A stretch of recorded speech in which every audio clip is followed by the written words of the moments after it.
cái anh này rồi nhưng mà đo cái tưởng đến sửa. Các anh vừa rồi không phải hả? Mới đo em đến nhìn đến cái áo tưởng dùng mới đến sửa.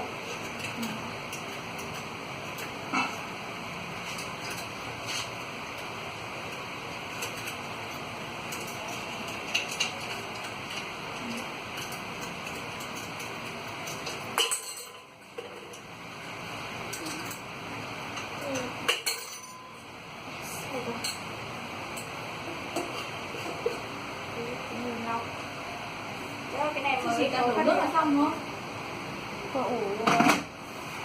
Cái bọt cho vào cái Lọ nhá. con. Ừ.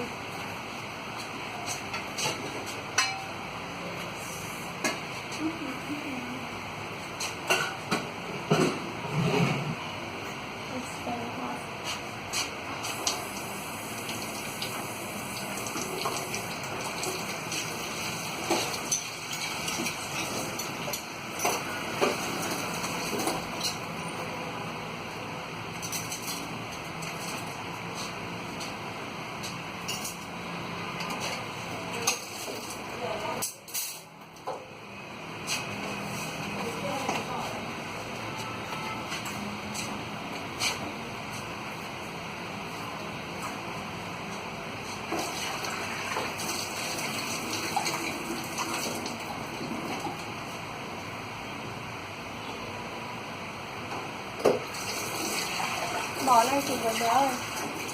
Nhấc cái nắp ra đi.